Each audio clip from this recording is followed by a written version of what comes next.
नमस्कार। आज हम बात कर रहे हैं टाइम और स्पेस कॉम्प्लेक्सिटी पर। सुनने में थोड़ा टेक्निकल लगता है ना? हाँ बिल्कुल। पर हमारा इरादा है कि इसे एकदम आसान भाषा में समझें, जैसे कोई दोस्त समझा रहा हो। तो चलिए शुरू करते हैं। सबसे पहले ये टाइम कॉम्प्लेक्सिटी, आखिर ये है क्या भला? इसे समझने के लिए ना एक लिफ्ट का उदाहरण सोचिए।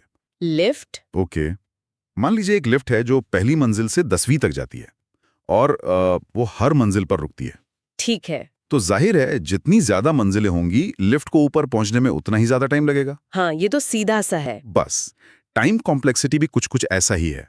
ये हमें बताता है कि जब हम किसी कोड में इनपुट का साइज बढ़ाते हैं, मतलब ज्यादा डेटा देते हैं, तो उसे अपना काम पूरा करने में यानी एग्जीक्यूट होने में लगने वाला समय कैसे बढ़ता है। अच्छा, तो मतलब ये कोड की स्पीड या एफिशिएंसी नापने का एक तरीका हुआ। हाँ बिल्कुल सही, एक तरह से कोड की परफॉर्मेंस का अंदाजा लगाने के लिए। और मैंने सुना है इसको दिखाने के कुछ खास तरीके होते हैं, वो O(1), O(n) जैसा कुछ। हाँ हाँ, उसे बिग ओ नोटेशन कहते हैं। Big O notation. ये एक स्टैंडर्ड तरीका है कॉम्प्लेक्सिटी बताने का। Okay, big O. तो इसमें सबसे पहला है O(1) या कांस्टेंट टाइम। Constant time. हाँ, इसका मतलब है कि इनपुट साइज चाहे कितना भी बड़ा क्यों ना हो, ऑपरेशन को लगने वाला समय लगभग उतना ही रहेगा, फिक्स्ड। कोई उदाहरण? जैसे मान लीजिए आपके पास एक लिस्ट है जिसे प्रोग्रामिंग में एरे कहते हैं। उसका पहला आइटम निकालना, एरा 0। हाँ। अब एरे में 10 आइटम हो या 10 लाख, पहला आइटम तो हमेशा पहली ही पोजीशन पर मिलेगा ना। हाँ, बात तो सही है। उसमें ज्यादा टाइम क्यों लगेगा? तो ये हुआ O(1). फिर आता है O(n) या लीनियर टाइम। लीनियर मतलब? लाइन जैसा। हाँ, मतलब समय जो है वो इनपुट साइज के साथ साथ सीधा बढ़ता है। प्रोपोर्शनल। जैसे मान लीजिए आपको एरे के सारे एलिमेंट्स को प्रिंट करना है ना? आप एक लूप चलाएंगे, है ना? हाँ, एक एक करके सबको देखेंगे। बिल्कुल। तो अगर एरे में n आइटम्स हैं तो लूप भी करीब करीब n बार चलेगा।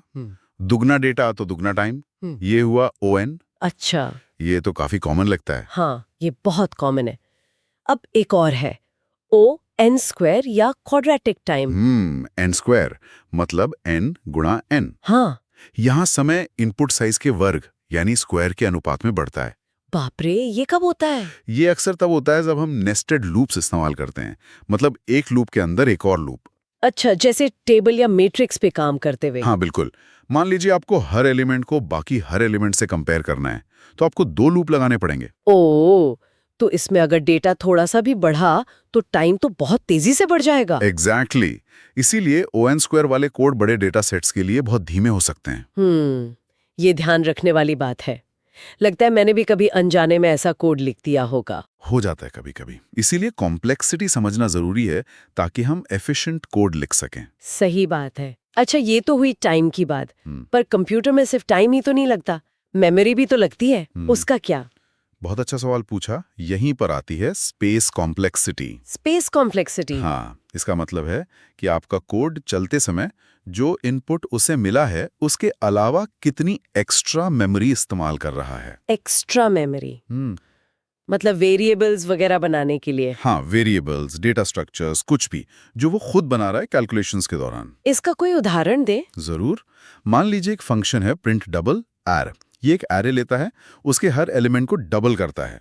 ठीक है। और फिर इन डबल किए हुए नंबर्स को एक नए एरे, मान लीजिए रिजल्ट नाम के एरे में डालकर वापस भेजता है। अच्छा, नया एरे बना रहा है। हाँ, तो यहाँ जो ये नया रिजल्ट एरे बना, उसका साइज क्या होगा? उतना ही होगा जितना ओरिजिनल एर का साइज था, यानी n, है ना? हाँ बिल्कुल। तो क्योंकि इस फंक्शन को इनपुट के साइज n के बराबर एक्स्ट्रा मेमोरी चाहिए थी नया एरे बनाने के लिए, इसकी स्पेस कॉम्प्लेक्सिटी हुई O(n). समझ गई, मतलब जितनी एक्स्ट्रा जगह ली वो स्पेस कॉम्प्लेक्सिटी। हाँ, और जैसे टाइम में O(1) था वैसे ही स्पेस में भी O(1) हो सकता है। वो कैसे? मतलब कोई एक्स्ट्रा मेमोरी नहीं? लगभग कोई नहीं। मतलब मेमोरी का इस्तेमाल इनपुट साइज पर डिपेंड नहीं करता। जैसे अगर कोई फंक्शन बस कुछ थोड़े से वेरिएबल बनाता है, चाहे इनपुट कितना भी बड़ा हो, या अगर फंक्शन उसी इनपुट एरे को बदल दे बिना कोई नया एरे बनाए, उसे कहते हैं इन प्लेस मॉडिफिकेशन। अच्छा, उसी जगह पर बदलाव कर दिया। हाँ, तो उसे बस गिनती के कुछ वेरिएबल्स के लिए फिक्स्ड मेमोरी चाहिए होगी, तो वो O(1) स्पेस हुआ। तो अगर मैं इसे समराइज करूं, एक आसान नियम ये हो सकता है कि जितने ज्यादा नेस्टेड लूप्स उतनी ज्यादा टाइम कॉम्प्लेक्सिटी बढ़ने का चांस। हाँ, मोटे तौर पर। और कोड चलते समय जितना ज्यादा नया डेटा या नए वेरिएबल्स बनते हैं उतनी स्पेस कॉम्प्लेक्सिटी बढ़ने का चांस। हाँ, ये एक बेसिक समझने के लिए अच्छा नियम है। असली दुनिया में चीजें थोड़ी और जटिल हो सकती हैं, जैसे रिकर्जन वगैरह से, लेकिन शुरुआत के लिए ये बिल्कुल सही तरीका है सोचने का। तो मतलब डेवलपर को हमेशा इन दोनों चीजों, टाइम और स्पेस के बीच एक बैलेंस बनाना पड़ता होगा। बिल्कुल, ये एक क्लासिक ट्रेड ऑफ है। कई बार आप कोड को तेज बनाने के लिए थोड़ी ज्यादा मेमोरी इस्तेमाल करते हैं। अच्छा, कैसे? जैसे कुछ रिजल्ट्स को पहले से कैलकुलेट करके कहीं स्टोर कर लिया ताकि बार बार ना करना पड़े। इसे कैशिंग जैसा समझ सकते हैं। और कभी-कभी खासकर मोबाइल डिवाइसेस या ऐसी जगह जहां मेमोरी कम होती है, वहां मेमोरी बचाना ज्यादा जरूरी हो जाता है, भले ही कोड थोड़ा सा धीमा चले। सही कहा।